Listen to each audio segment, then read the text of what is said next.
दार्शनिक और व्यापारी की कहानी।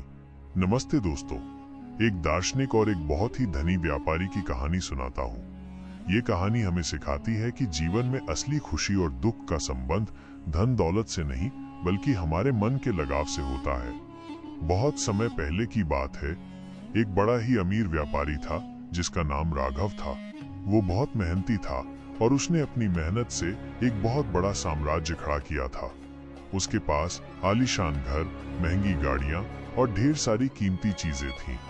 उसकी सबसे पसंदीदा चीज थी एक बड़ा सा सुंदर बगीचा जिसमें दुनिया भर के दुर्लभ फूल और पेड़ पौधे थे।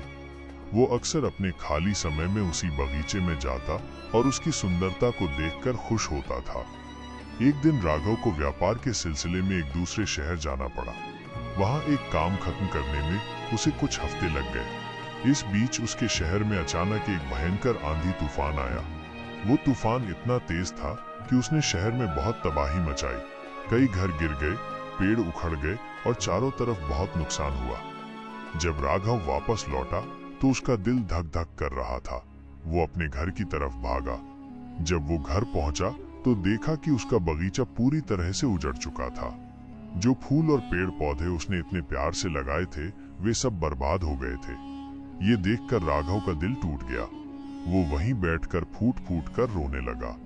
वहीं पास में एक दार्शनिक बैठे थे जो बहुत शांत स्वभाव के थे।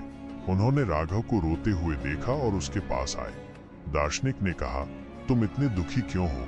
तुम्हारा घर तो सुरक्षित है, तुम भी ठीक हो। राघव ने रोते हुए कहा, महाराज, आप मेरे दुख को नहीं समझेंगे। मैंने इस बगीचे को बनाने में अपनी पूरी जिंदगी लगा दी थी। दुनिया के कोने कोने से दुर्लभ फूल और पौधे लाकर यहाँ लगाए थे। आज ये सब खत्म हो गया। दार्शनिक मुस्कुराए और बोले, तुम रो इसलिए रहे हो क्योंकि तुमने इन फूलों और पौधों को अपना मान लिया था। तुम्हारा दुख इस वजह से नहीं है कि ये नष्ट हो गए, बल्कि इस वजह से है कि तुमने इनसे लगाव कर लिया था। राघव ने दार्शनिक की बात नहीं मानी। वो बोला, नहीं, ऐसा नहीं है। ये सिर्फ मेरे लगाव की बात नहीं है, ये मेरे मेहनत की बात है। मेरी सारी मेहनत बर्बाद हो गई। दार्शनिक ने कहा, ठीक है, एक और बात सुनो। तुम्हारे घर में जो कीमती मूर्तियां और पेंटिंग्स हैं, अगर मैं तुम्हें बताऊं कि वो सब जल गई तो क्या तुम और दुखी हो जाओगे? राघव ने झट से कहा, नहीं, क्योंकि वो सब मैंने एक म्यूजियम को दान कर दी थी। बस अभी कागजी कार्यवाही होनी बाकी थी। मैंने उन्हें अपने दिमाग से पहले ही हटा दिया था। अब तो वो म्यूजियम वालों की समस्या है।